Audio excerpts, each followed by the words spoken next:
Antes de que miremos juntos la palabra de Dios, quiero hablarles especialmente a nuestra congregación como su pastor. Mi preocupación por los problemas raciales actuales y la justicia social, y todo lo que ha sucedido en ese ámbito, en realidad comenzó hace 2 años. Fue en 2018 cuando hice la declaración de que este tema en particular de la justicia social y las acusaciones de racismo tenía el potencial de causar más daño a la iglesia evangélica que cualquier otra cosa que haya visto en mi vida. Esto ha resultado ser completamente cierto. Y en los últimos 2 años me he esforzado por abordarlo de diversas maneras. Una serie extendida basada en Ezequiel, capítulo 18. Una serie de artículos de blog en el blog de Grace to You.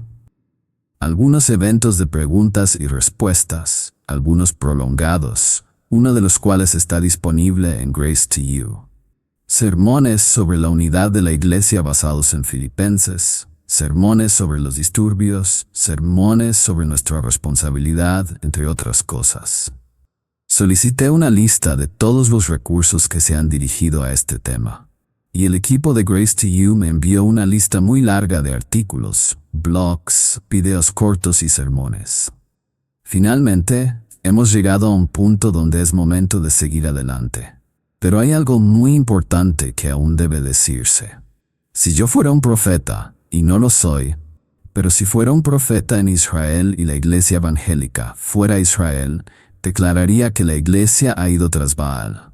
Declararía lo que los profetas del Antiguo Testamento declararon sobre Israel, que habían sido seducidos por dioses falsos, porque eso es exactamente lo que le ha sucedido a la iglesia evangélica. Ha sido seducida por un Dios falso y una religión falsa. La evidencia de eso es la completa fractura de la unidad de la iglesia evangélica. La iglesia ha ido tras Baal, tras la religión contemporánea, sociológica, temporal y terrenal, que solo se preocupa por los problemas sociales. La iglesia ha sido tan seducida por esto que ha caído víctima al punto de parecer exactamente una organización política y social en lugar del reino de Dios confrontando al mundo.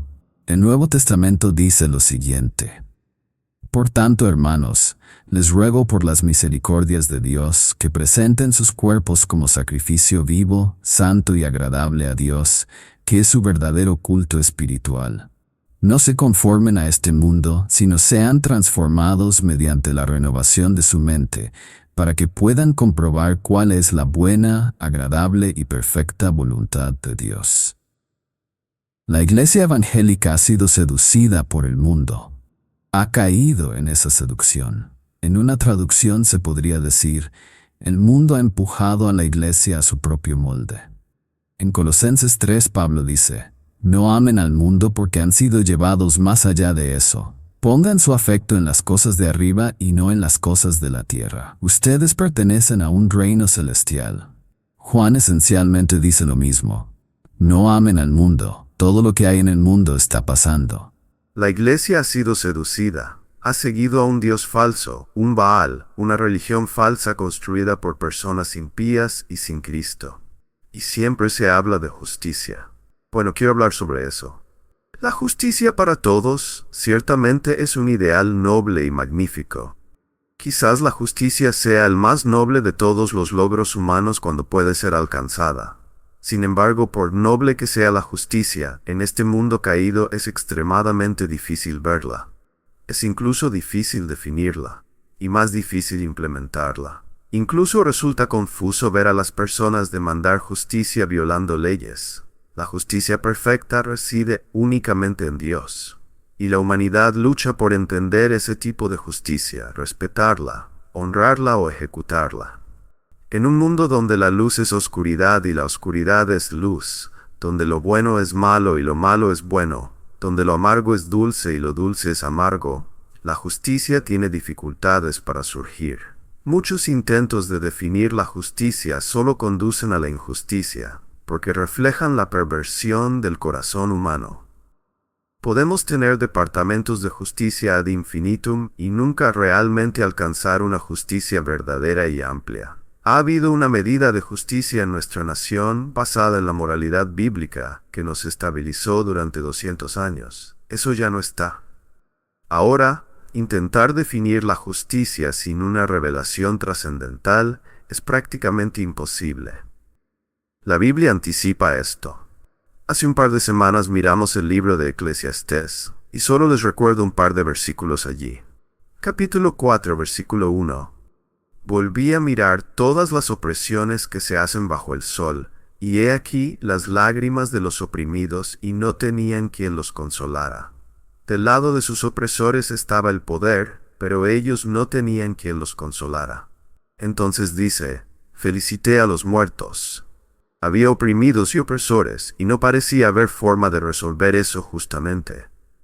Capítulo 5 de Eclesiastés, versículo 8. Si ves opresión del pobre y denegación de justicia y de derecho en la provincia, no te sorprendas de tal cosa, porque un oficial es vigilado por otro más alto, y aún hay otros oficiales más altos sobre ellos. En otras palabras, admitimos que hay injusticia en el mundo. No nos sorprende. Es por eso que debemos apilar oficiales sobre oficiales, para intentar, en la medida de lo posible, tener cortes de apelación que lleguen cada vez más alto en busca de justicia. Luego hay un comentario en el versículo 9 que encuentro interesante. Después de todo, un rey que cultiva el campo es una ventaja para la tierra. Lo mejor que se puede esperar en la lucha por la justicia es tener un líder que cree empleos, para que tengas algo a lo que dedicarte bajo el sol. Ese es un líder que no se dedica a la guerra, sino al trabajo. En Habacuc, el profeta comienza en el capítulo 1, el oráculo que le llegó del Señor. ¿Hasta cuándo, oh Señor, clamaré pidiendo ayuda y no oirás? Grito a ti violencia, pero no salvas. ¿Por qué me haces ver iniquidad y me obligas a contemplar maldad? Sí, destrucción y violencia están delante de mí. Contiendas existen y surgen disputas. Por eso la ley es ignorada y nunca se mantiene la justicia. Porque los impíos rodean a los justos, por lo tanto la justicia resulta pervertida. Hay demasiadas personas malvadas rodeando a los justos como para asumir que alguna vez se logrará llevar a todos a la justicia. Y Dios ha ordenado, como hemos visto, algunas restricciones contra esto en la conciencia humana, la familia, el gobierno y la policía. Con todo esto, este enfoque de justicia y equidad es muy difícil. Hice una pequeña búsqueda en un sitio web gubernamental y pregunté, ¿cuántas leyes hay en este país? Y la respuesta fue, nadie lo sabe. Pero sabemos que si alguien pasara toda su vida contándolas, no sería capaz de hacerlo. Continuó diciendo que hay 20,000 leyes relacionadas con la propiedad y uso de un arma. Hay 54 categorías de leyes. Nadie sabe cuántas leyes hay. Para hacer cumplir la ley hay mil de policías. Hay todo tipo de amenazas, desde multas hasta ejecuciones y todo lo demás. Hay cortes. Las cortes en nuestro país enfrentan 100,000 de casos al año intentando litigar la ley. Se convocan 400,000 cortes federales al año con casos. Hay más de 30,000 jueces. Hay 2,5 millones de personas en prisión. 1 millón de personas en el personal del sistema judicial y miles de millones de dólares gastados para intentar restringir al hombre. Y todos los que intentan restringir tienen una medida de corrupción en sus propios corazones, porque no hay justo ni uno solo. El hombre sin ley hará lo que se le permita hacer, si no es restringido. Y para intentar restringirlo tenemos innumerables leyes, millones de casos litigados, 1 millón de policías, se gastan miles de millones de dólares y en la cima del sistema está un departamento de justicia en el que no confiamos, porque está lleno de la misma mentalidad que los criminales en el otro extremo del sistema. Así que solo un pequeño consejo. Si estás intentando obtener justicia en el mundo, eso es una tarea inútil. Hacemos lo mejor que podemos. Muy por encima de este mundo caído, por otro lado, está Dios, quien es perfecta justicia y perfecta rectitud. Deuteronomio 32:4 dice, Proclamo el nombre del Señor, atribuyan grandeza a nuestro Dios, la roca.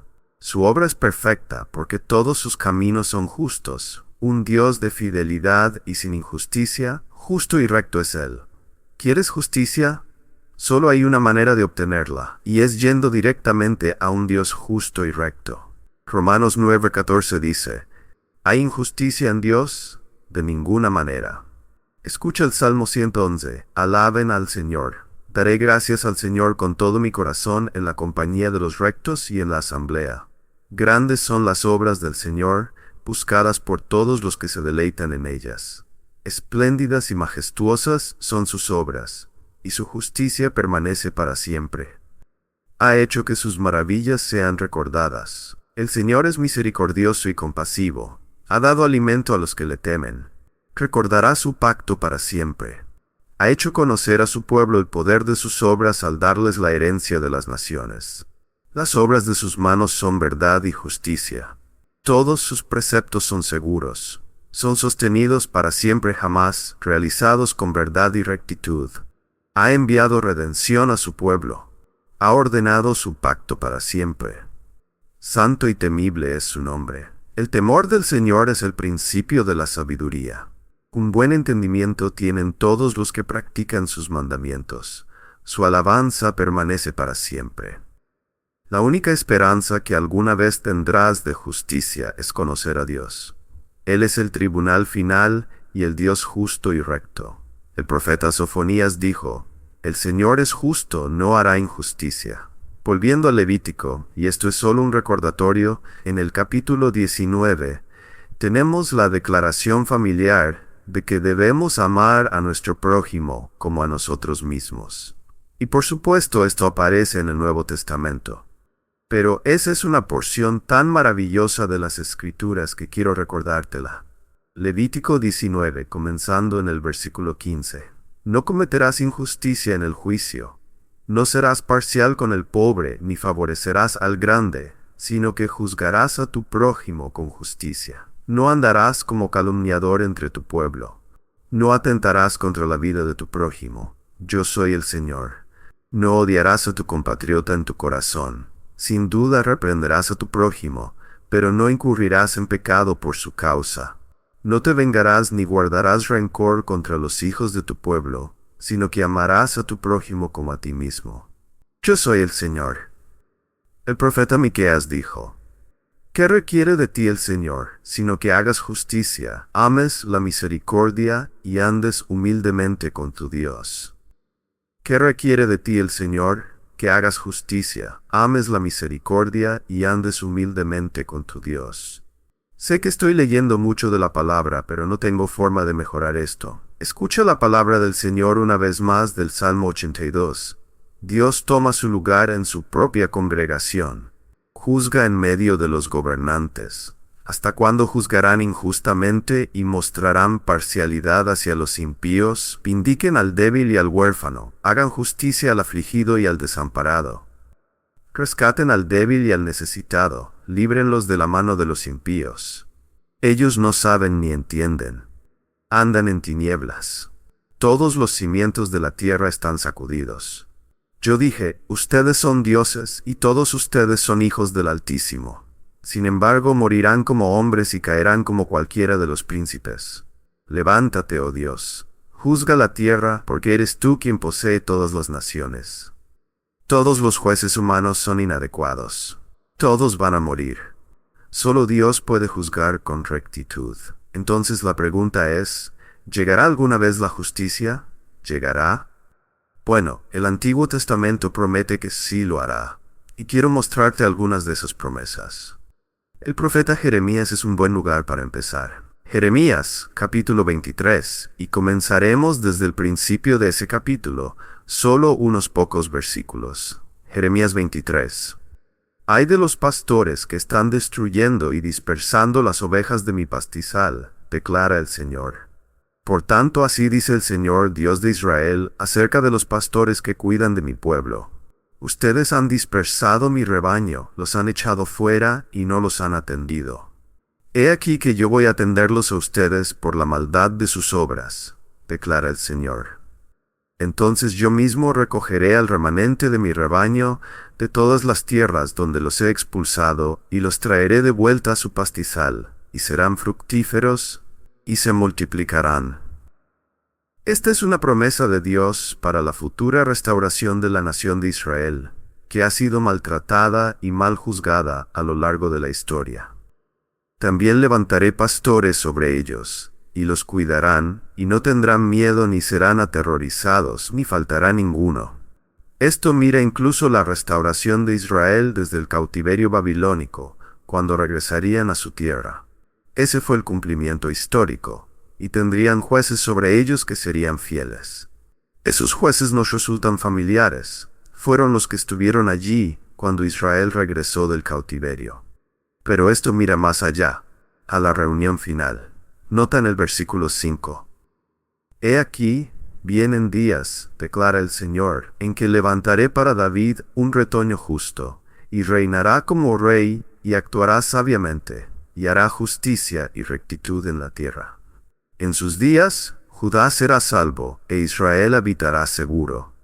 Y este es su nombre por el cual será llamado el Señor nuestra justicia. Aquí está la promesa al profeta Jeremías, no solo de una restauración temporal e histórica de Israel desde el cautiverio, con algunos pastores fieles que los pastorearán entonces, sino también de los días venideros cuando el Mesías vendrá y reinará como rey, y hará justicia y rectitud en la tierra, y en ese sentido en toda la tierra. El capítulo 33 de Jeremías también hace esta promesa. Jeremías 33 podemos mirar el versículo 14. He aquí, vienen días, declara el Señor, en que cumpliré la buena palabra que he hablado acerca de la casa de Israel y de la casa de Judá. En aquellos días y en aquel tiempo, haré brotar de David un retoño justo, y él ejecutará justicia y rectitud en la tierra. En aquellos días Judá será salvo, y Jerusalén habitará segura. Y este es el nombre por el cual será llamada: el Señor es nuestra justicia. El Hijo de David, el Mesías, vendrá y reinará con justicia y rectitud. Antes leí el Salmo 96. El versículo 13 de ese salmo dice esto: el Señor viene a juzgar la tierra, juzgará al mundo con justicia y a las naciones con su fidelidad. El Salmo 97 dice: el Señor reina en justicia, y la justicia es el fundamento de su trono. Y leí del Salmo 98, versículo 9, Él viene a juzgar la tierra, juzgará al mundo con justicia y a las naciones con equidad. Esa promesa no está reservada solo para el Antiguo Testamento. Vayamos al libro de los Hechos por un momento, al capítulo 10 de los Hechos. El Mesías vino, pero vino la primera vez no para juzgar, sino para ser juzgado por Dios en nuestro lugar. Vino para morir bajo la sentencia que nos pertenecía a nosotros. Pero ahora Pedro está predicando que Él volverá. En el capítulo 10 de los Hechos podemos retomarlo alrededor del versículo 38. Ustedes saben de Jesús de Nazaret, cómo Dios lo ungió con el Espíritu Santo y con poder, y cómo anduvo haciendo el bien y sanando a todos los oprimidos por el diablo, porque Dios estaba con Él. Nosotros somos testigos de todas las cosas que Él hizo, tanto en la tierra de los judíos como en Jerusalén. También lo mataron colgándolo en un madero. Dios lo resucitó al tercer día y permitió que se manifestara no a todo el pueblo, sino a testigos que fueron escogidos de antemano por Dios, es decir, a nosotros que comimos y bebimos con Él después de que resucitó de entre los muertos. Y nos ordenó predicar al pueblo y testificar solemnemente que este es el que ha sido señalado por Dios como juez de los vivos y de los muertos. De Él dan testimonio todos los profetas. ¿De quién estaba hablando Jeremías? ¿Qué es este retoño de David? No es otro que Jesucristo, quien vino, murió y resucitó. Y nuestra responsabilidad es predicarle a las personas que Él regresará como juez de los vivos y de los muertos. En el capítulo 17 del libro de los Hechos, en el versículo 30, dice: Por tanto, habiendo pasado por alto los tiempos de ignorancia, Dios ahora declara a todos los hombres en todas partes que se arrepientan. Este es el gran sermón de Pablo en Atenas. que todos los hombres en todas partes deben arrepentirse. ¿Por qué? Porque Él ha fijado un día en el cual juzgará al mundo con justicia a través de un hombre a quien ha designado, habiendo dado prueba a todos los hombres al resucitarlo de entre los muertos. Es mejor que te arrepientas, porque el juez viene. ¿No has escuchado suficiente sobre intentar arreglar este mundo? ¿No es suficiente la insensatez? ¿No es suficiente la adoración evangélica del Dios falso, el Baal de nuestro tiempo? Es hora de buscar al Rey de Justicia. Y con eso en mente, quiero que abran en Apocalipsis 19. Ahora pueden comenzar a cronometrarme, este es el sermón oficial. Apocalipsis 19, versículo 1. Después de estas cosas oí algo como una gran voz de una multitud en el cielo que decía: Aleluya, la salvación, la gloria y el poder pertenecen a nuestro Dios, porque sus juicios son verdaderos y justos. Pues Él ha juzgado a la gran ramera que estaba corrompiendo la tierra con su inmoralidad, y ha vengado la sangre de sus siervos en ella. Y dijeron por segunda vez: Aleluya, su humo sube por los siglos de los siglos. Y los 24 ancianos y los 4 seres vivientes se postraron y adoraron a Dios que está sentado en el trono, diciendo: Amén, aleluya. Y una voz salió del trono diciendo: Alaben a nuestro Dios, todos ustedes sus siervos, ustedes que le temen, pequeños y grandes. Y oí algo como la voz de una gran multitud, como el sonido de muchas aguas, y como el sonido de fuertes truenos, que decía: Aleluya, porque el Señor nuestro Dios Todopoderoso reina. Al entrar al capítulo 19 de Apocalipsis, es tiempo de alabanza. Es el momento para que se cante el coro de aleluyas definitivo. Jesucristo está a punto de regresar. La descripción de su regreso comienza en el versículo 11 y lo abordaremos la próxima vez. Pero para cuando llegamos al capítulo 19, hemos pasado por una historia futura increíble. Algo que nunca viviremos históricamente, porque seremos llevados antes de los eventos de la tribulación. Pero aunque no estaremos allí históricamente, podemos ver ese periodo de forma profética. Podemos al leer el libro de Apocalipsis, pasar por las furias fascinantes del tiempo venidero de la tribulación. Hemos visto a Jesucristo, el Cordero digno, tomar el rollo, el título de propiedad del universo, de la mano del Padre en el cielo, y comenzar a desenrollarlo para reclamar el universo, que el usurpador Satanás ha gobernado. Y mientras desenrolla el rollo, desata juicios furiosos. Sello tras sello, el rollo ha sido desenrollado. Se desatan 7 juicios diferentes. Del 7º juicio surgen otros 7 juicios, descritos como los juicios de trompetas, en una sucesión más rápida. Del 7º juicio de trompetas surgen otros 7 juicios llamados los juicios de copas, que son aún más rápidos. Y así, 7 sellos, 7 trompetas y 7 copas se acumulan secuencialmente, incrementando la furia de Dios a medida que su juicio se desata sobre el mundo. Y durante ese periodo de tiempo, llamado la tribulación, se predicará el Evangelio de la gracia. La iglesia habrá sido arrebatada, pero el Evangelio será predicado. Será predicado por 144,000, 12,000 de cada tribu de Israel que serán convertidos. Será predicado por 2 testigos vivos. Será predicado por seres angélicos en los cielos. Todo esto está descrito en los capítulos previos. A lo largo de todo el tiempo del juicio de Dios, también está salvando a aquellos que vienen a Él. Después de la última copa, que es la última fase de la 7ª trompeta, que a su vez es la última fase del 7º sello, todos los juicios han terminado, y es el momento de que Cristo regrese para juzgar y establecer su reino.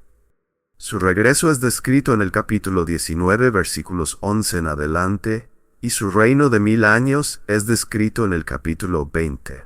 Vamos a analizar todo esto en los días venideros. Creo que todos hemos tenido suficiente de lo que está sucediendo aquí en la tierra. Queremos ver lo que el Señor ha planeado desde el cielo. ¿Por qué se regocijan en el capítulo 19? ¿Sobre qué están regocijándose? Sobre la destrucción del sistema maligno del mundo, el juicio sobre los pecadores incrédulos y el establecimiento del glorioso reino victorioso de Jesucristo. Este es el momento que toda la historia humana ha estado esperando. Este es el momento que todo el cielo ha estado anticipando. De hecho, es un tema recurrente en el libro de Apocalipsis. Si retrocedes al capítulo 4 de Apocalipsis y observas el versículo 8, los 4 seres vivientes, esta es una visión del cielo. Cada uno de ellos con 6 alas, llenos de ojos alrededor y por dentro, y de día y de noche no cesan de decir, Santo, Santo, Santo es el Señor Dios Todopoderoso, el que era, el que es y el que ha de venir. Y cuando los seres vivientes dan gloria, honra y acción de gracias a aquel que está sentado en el trono, al que vive por los siglos de los siglos, los 24 ancianos, representando a la iglesia, se postran delante de aquel que está sentado en el trono y adoran a aquel que vive por los siglos de los siglos. Y arrojan sus coronas delante del trono diciendo, Digno eres, Señor y Dios nuestro, de recibir la gloria, el honor y el poder, porque tú creaste todas las cosas, y por tu voluntad existen y fueron creadas. En el capítulo 5 hay más alabanza celestial. En el versículo 6, y vi entre el trono con los 4 seres vivientes y los ancianos, un cordero de pie como inmolado, que tenía 7 cuernos y 7 ojos, que son los 7 espíritus de Dios enviados por toda la tierra. Y vino, y tomó el libro de la mano derecha del que estaba sentado en el trono. Y cuando tomó el libro, los 4 seres vivientes y los 24 ancianos se postraron delante del Cordero, cada uno con un arpa y copas de oro llenas de incienso, que son las oraciones de los santos. Y cantaban un cántico nuevo diciendo, Digno eres de tomar el libro y de abrir sus sellos, porque fuiste inmolado y con tu sangre compraste para Dios hombres de toda tribu, lengua, pueblo y nación. Los has hecho un reino y sacerdotes para nuestro Dios, y reinarán sobre la tierra. Y luego en el versículo 12, todos estos seres están diciendo, Digno es el Cordero, que fue inmolado de recibir el poder, las riquezas, la sabiduría, la fortaleza, el honor, la gloria y la alabanza. Y toda cosa creada que está en el cielo y sobre la tierra y debajo de la tierra y en el mar, y todas las cosas que en ellos hay, oí decir, al que está sentado en el trono y al Cordero, sea la alabanza, el honor, la gloria y el dominio por los siglos de los siglos. Y los 4 seres vivientes decían, Amén. Y los ancianos se postraron y adoraron. Toda esta alabanza celestial se intensifica a medida que se acerca el regreso de Cristo. Ángeles santos y santos triunfantes reunidos en el cielo anticipan esta increíble culminación, el regreso de Jesucristo. El capítulo 18 termina con la destrucción del sistema mundial completo. El capítulo 17 de Apocalipsis trata de la destrucción de la religión falsa del mundo. El capítulo 18 de la destrucción del sistema económico final del mundo. En el capítulo 18, versículo 9, los reyes de la tierra, que cometieron actos de inmoralidad y vivieron sensualmente con ella, es decir, con el sistema de la ramera, llorarán y se lamentarán por ella cuando vean el humo de su incendio, estando de pie a lo lejos por el temor de su tormento, diciendo, Ay, ay de la gran ciudad Babilonia, la ciudad fuerte, porque en una hora ha llegado tu juicio, y los mercaderes de la tierra lloran y se lamentan por ella. Y continúa hablando de los productos de este mercado económico global que será destruido. Versículo 16. Ay, ay de la gran ciudad, Babilonia, refiriéndose al sistema global económico, vestida de lino fino, púrpura y escarlata, adornada con oro, piedras preciosas y perlas. En una hora se ha desvanecido tanta riqueza. Incluso el transporte se ve afectado. Y mientras hay lamentación nuevamente en el versículo 19, ay de la gran ciudad, en la que todos los que tenían barcos en el mar se enriquecieron por su riqueza. En una hora ha sido asolada. La destrucción completa del sistema mundial, tanto religioso como económico. Pero desde el cielo surge una actitud diferente. Versículo 20. Alégrense sobre ella, oh cielos, y ustedes santos, apóstoles y profetas, porque Dios ha pronunciado juicio en su contra por ustedes. Dios ha pronunciado juicio sobre el mundo pecador, su religión y su economía por causa de ustedes. ¿Por qué por nosotros? Versículo 24. Porque en ella fue hallada la sangre de los profetas y de los santos y de todos los que han sido asesinados sobre la tierra. Habían estado matando a los santos. Esto es el fin de eso. Esto es el fin. Por cierto, hoy en día se persigue y mata a más cristianos que en cualquier otro momento de la historia humana. Así que hemos recorrido el libro de Apocalipsis. Hemos visto cómo el cielo comienza a regocijarse mientras el Señor se dispone a recuperar su universo. El despliegue de esos juicios abarca desde el capítulo 6 hasta el capítulo 18, una serie de sellos, trompetas y juicios de copas. Colectivamente, vemos que la religión falsa es completamente destruida y la economía mundial es completamente destruida. Todo lo que los líderes mundiales pueden decir es, ¡ay, ay! ¡Qué lástima, Babilonia! Llenos de lágrimas y lamentos por el colapso de absolutamente todo en lo que pusieron sus manos. Babilonia, esa gran ciudad, hablando del sistema económico mundial, desde cada trono en la tierra, desde cada poder detrás de ese trono, desde cada líder, cada gobernante, desde cada lugar de comercio, cada negocio, cada ciudad, cada isla, cada mar, cada barco, surge la voz de llanto mientras todo el sistema cae bajo el juicio de Dios. Pero mientras la tierra respira su último aliento, el cielo se regocija. Versículo 20. Alégrense sobre ella, oh cielos. El cielo estalla en aleluyas al comenzar el capítulo 19.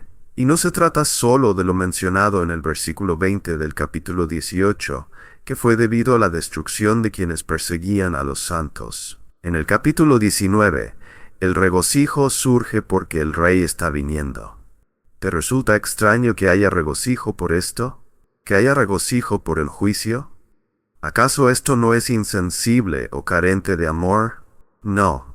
La gente ha tenido oportunidades de arrepentirse una y otra vez, especialmente durante todos los juicios del tiempo de la tribulación. Si retrocedes al capítulo 16 y observas el juicio final, la última copa, el versículo 17 del capítulo 16 dice: El séptimo ángel derramó su copa sobre el aire, y salió una gran voz del templo, desde el trono, que decía: Hecho está.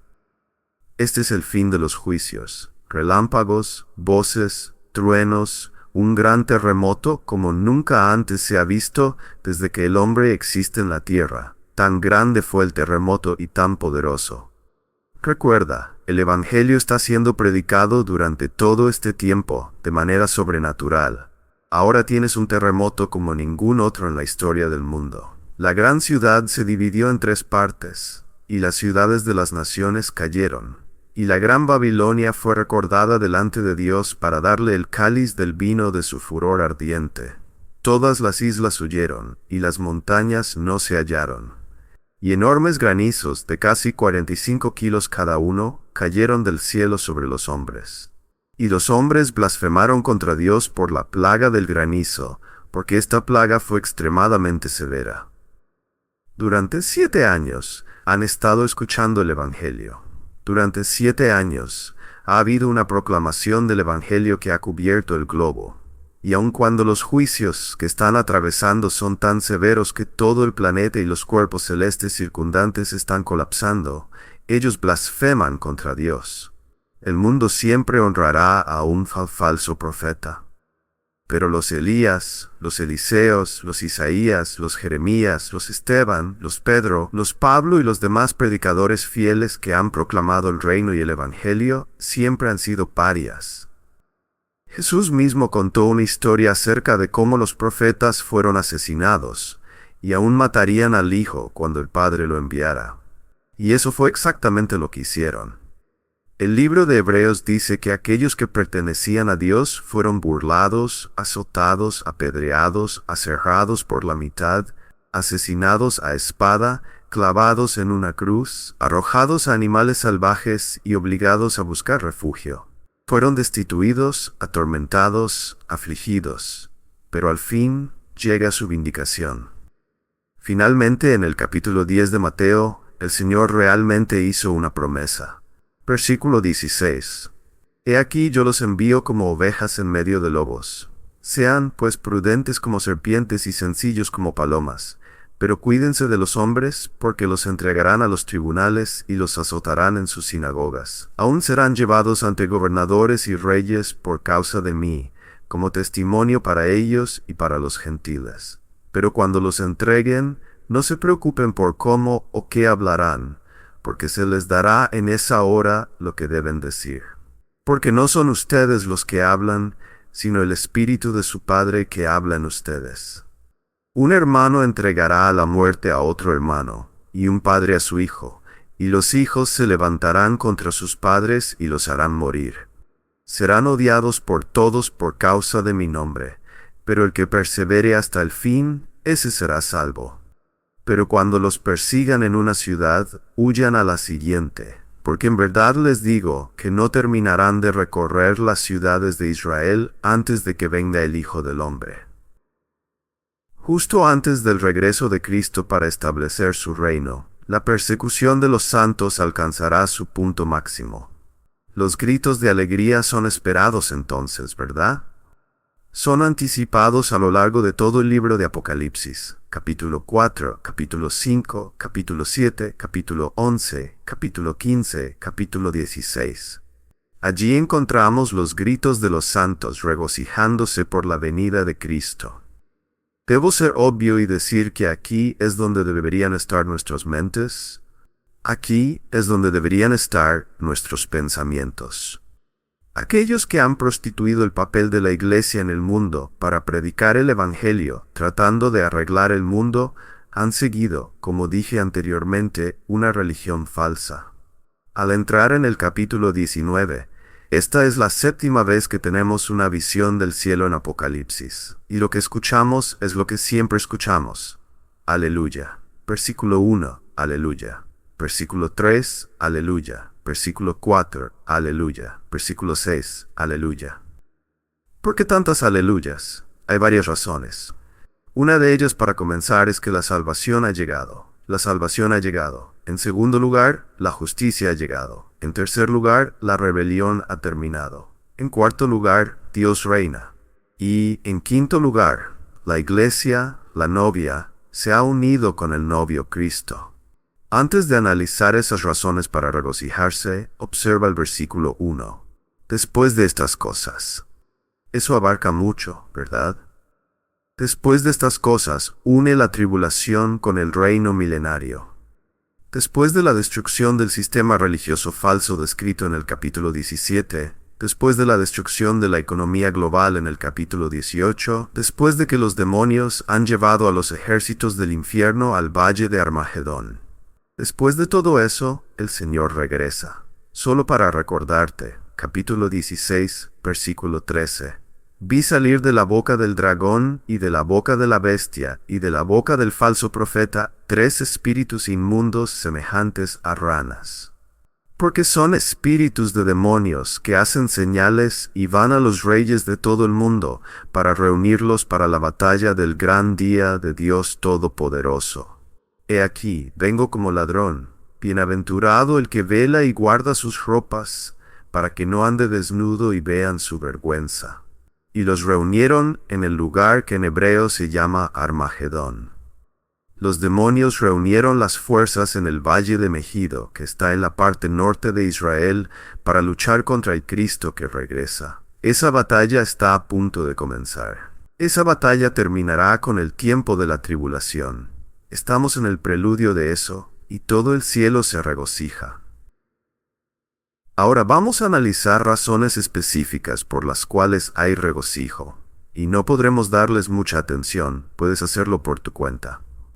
La primera razón es porque ha llegado la salvación completa. Oí algo como una gran voz de una multitud en el cielo que decía, Aleluya, la salvación, la gloria y el poder pertenecen a nuestro Dios.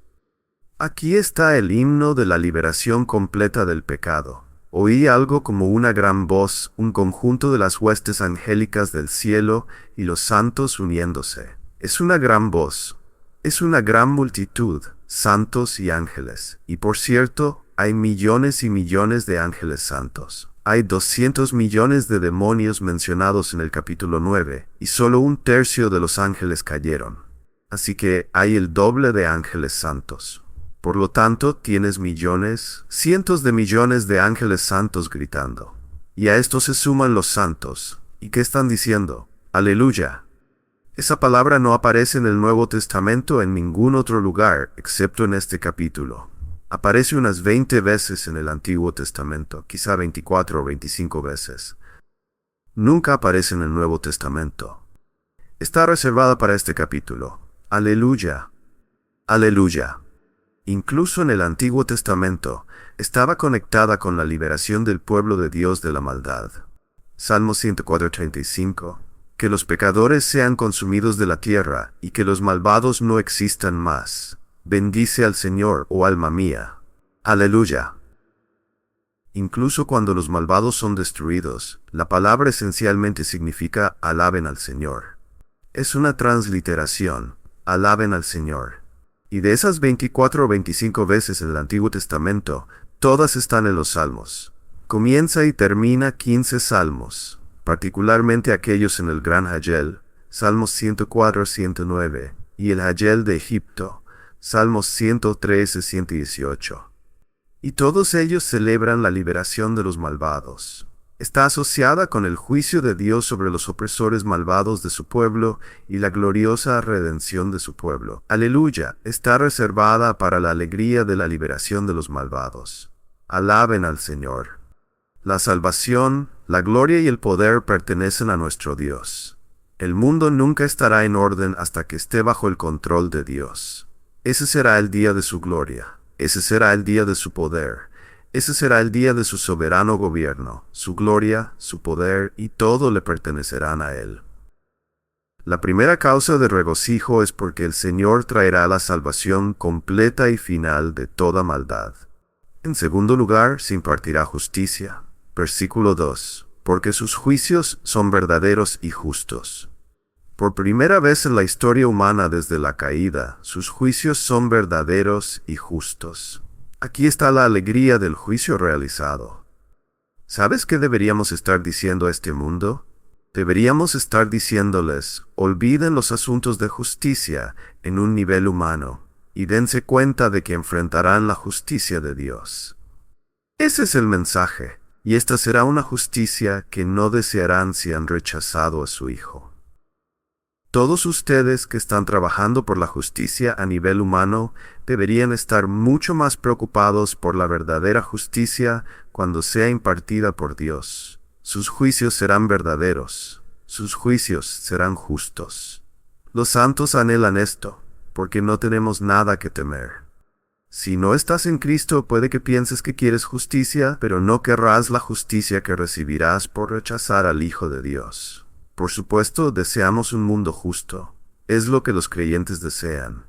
Buenas noticias, está llegando, está llegando. Cuando el Señor establezca su reino, será un reino de justicia perfecta, justicia rápida y perfecta.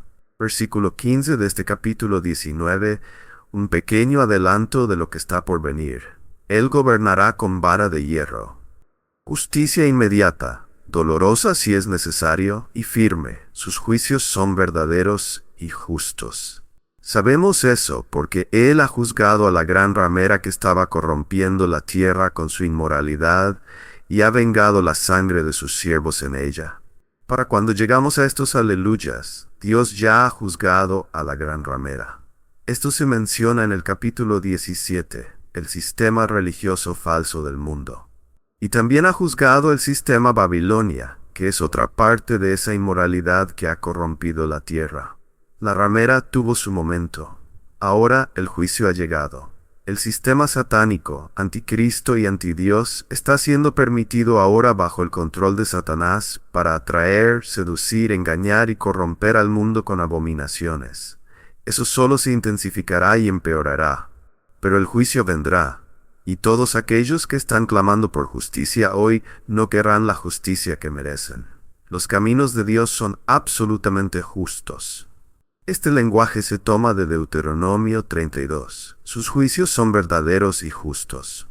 Aquellos que en este mundo han causado la ruina moral de muchos serán destruidos, y los que mataron a los santos serán asesinados. Salvación completa para los redimidos y justicia para los que rechazan a Cristo. Y los aleluyas celestiales se desatan porque es tiempo de verdad, justicia y rectitud. Hay un tercer componente en el regocijo. Versículo 3. Y por segunda vez dijeron, Aleluya, su humo sube por los siglos de los siglos. Todo el sistema mundial está humeando. Escuché a alguien decir hoy en las noticias, si no obtenemos lo que queremos, vamos a incendiar este sistema.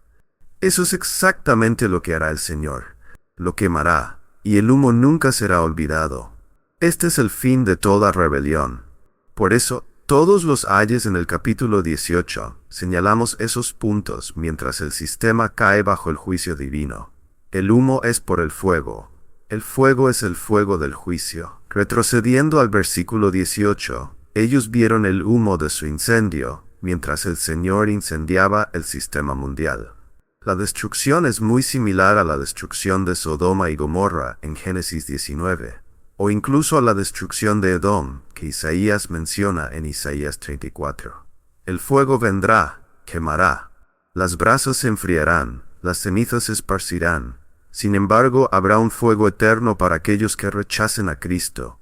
Un fuego que nunca morirá. Ahora todo ha terminado. La persecución ha terminado. La religión falsa ha terminado. El materialismo ha acabado. La evolución, la injusticia, la maldad, la inmoralidad se consumen en llamas finales. El fin del avance del mundo humano, un desastre global mientras Dios incendia todas las instituciones humanas, religiosas y económicas. Y la rebelión que comenzó con Adán y Eva en el jardín, finalmente ha sido juzgada. No es de extrañar que el cielo responda con, Aleluya, aleluya, la salvación ha llegado, aleluya, la justicia ha llegado, aleluya, la rebelión ha terminado. Y en cuarto lugar, aleluya, porque Dios reina.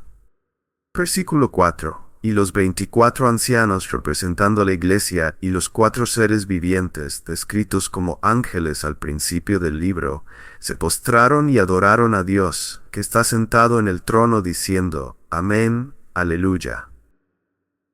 Las alabanzas siempre pertenecen a Dios, pero se le habían negado. Ahora los 24 ancianos y los 4 seres vivientes, los santos y los ángeles, se postran y adoran a Dios, quien está sentado en el trono. El grupo de ancianos, Él siempre ha estado en el trono rodeado de ellos en el cielo. Siempre ha estado en el trono rodeado de los ángeles en el cielo. Pero ahora Él ha establecido su trono en la tierra y en su creación. Amén, aleluya. Esa combinación proviene del Salmo 106:48, que cierra la doxología al final del libro cuarto del Salterio, afirmando y acordando en alabanza, Alaben al Señor. Amén. Amén significa que así sea, que suceda. El volumen comienza a aumentar, y una voz salió del trono diciendo, Den alabanza a nuestro Dios todos ustedes sus siervos, ustedes que le temen, pequeños y grandes. Y entonces oí algo como la voz de una gran multitud, como el sonido de muchas aguas y como el sonido de fuertes truenos que decía, Aleluya. Porque el Señor nuestro Dios Todopoderoso reina. El volumen crece. Una voz surge desde el trono, sin duda de un ángel notable, diciendo, Den alabanza a Dios. Es un imperativo presente. Continúen alabando a Dios, no paren. Todos ustedes, sus siervos, se refiere a los creyentes, todos aquellos que están en el cielo, ustedes que le temen, los santos adoradores, pequeños y grandes. En el cielo, todos están nivelados, ¿verdad? Todas las habilidades intelectuales, las jerarquías sociales, los logros, los niveles de progreso en la vida, todas las distinciones, todos los rangos desaparecen por completo y todos nos convertimos en uno en esa comunidad adoradora de gloria. Por siglos hemos estado diciendo, venga tu reino, hágase tu voluntad en la tierra como en el cielo. Y cuando estemos allí podremos decir, se ha hecho. Los redimidos de todo el cielo responden inmediatamente al mandato de alabar, y millones y millones y millones de voces, con su capacidad celestial glorificada al máximo, gritan y hacen un ruido que solo puede describirse en términos del versículo 6. Como la voz de una gran multitud, como el sonido de muchas aguas y como el sonido de fuertes truenos. Solo imagina el trueno más fuerte que hayas escuchado justo sobre tu cabeza y combínalo con estar en el fondo de las cataratas del Niágara, y tal vez tengas una pequeña idea del ruido. Sumando sus alabanzas a las de los ángeles está la alabanza de los santos. Aleluya, porque nuestro Señor Dios Todopoderoso reina. Él es Rey. Esto es otra referencia al Hallel en los Salmos 113, 118. Los Salmos cierran con una celebración de la gloria de Dios en los Salmos 146, 150. Daniel describió este momento cuando dijo: «Vi en las visiones de la noche, y he aquí, con las nubes del cielo venía uno como hijo de hombre, que se dirigió al anciano de días, y le fue dado dominio, gloria y un reino, para que todos los pueblos, naciones y lenguas le sirvieran». Y cuando Gabriel anunció a María el niño que nacería, ¿recuerdas lo que dijo? Él será grande y será llamado Hijo del Altísimo, y el Señor Dios le dará el trono de su padre David y reinará. Y Jesús dijo en Mateo 25, «Cuando el Hijo del Hombre venga en su gloria y todos los ángeles santos con él, entonces se sentará en el trono de su gloria.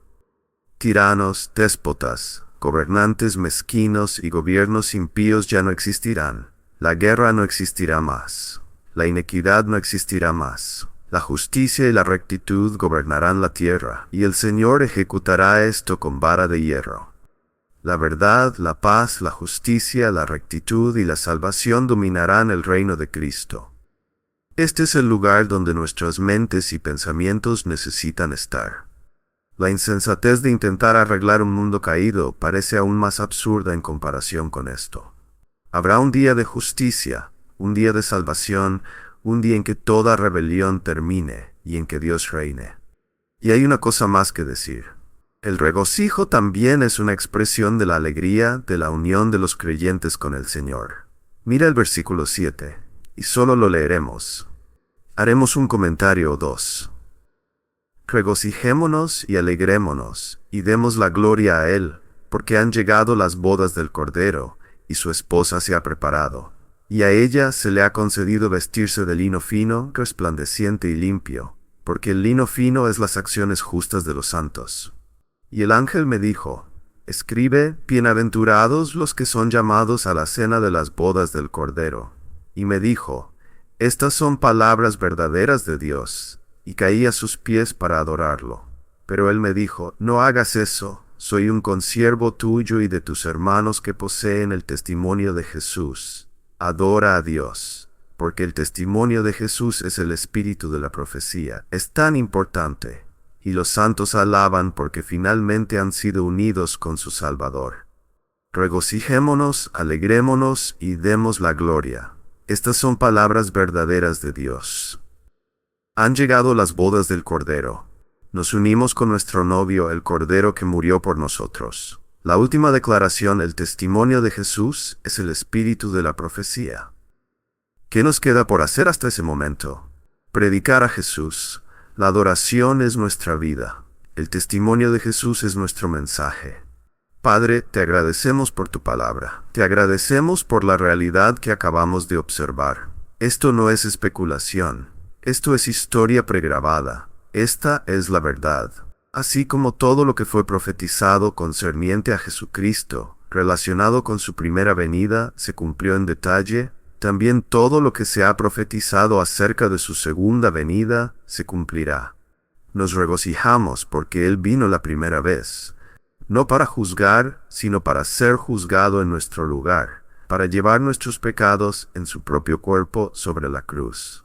Pero Él vendrá la segunda vez como juez, y entonces habrá justicia.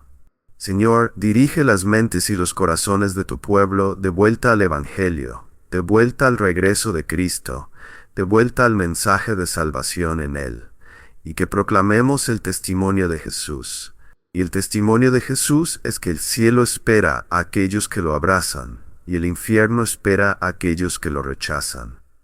Protege a tu iglesia de caer en la adoración de Baal en este tiempo, y que prediquemos nada más que el testimonio de Jesús, para que los hombres estén preparados para la justicia última que tú impartirás algún día. Como veremos al recorrer el resto del final de esta increíble profecía en Apocalipsis, la justicia será impartida, y será final y será devastadora. Un castigo consciente eterno para aquellos que rechacen a tu Hijo. No hay forma de que podamos ser fieles a ti y no hacer de ese el mensaje. Que clamemos a los pecadores que piensan que quieren justicia, para que sepan que recibirán justicia. Pero para la mayoría de ellos no será lo que esperaban. Y Señor, para todos nosotros, te damos gracias porque tú no nos das justicia, sino misericordia, que nos muestras bondad amorosa, que tanto nos amaste que enviaste a tu Hijo, para que todo aquel que en él cree no se pierda, sino que tenga vida eterna. Queremos misericordia, y anhelamos el día en que nosotros, los que hemos recibido la misericordia de la salvación, los que hemos recibido gracia y perdón, veamos el día en que Jesucristo será glorificado y establecerá su reino de justicia y rectitud. Pero al anhelar esto, también entendemos que este mundo estará atrapado en un juicio irreversible. Y nuestra responsabilidad antes de que eso suceda es proclamar las glorias del Evangelio y el perdón a través de Cristo, para que nunca conozcamos esa justicia final, sino que conozcamos la gracia y la misericordia eternas a través de Cristo. Oramos en su nombre. Amén.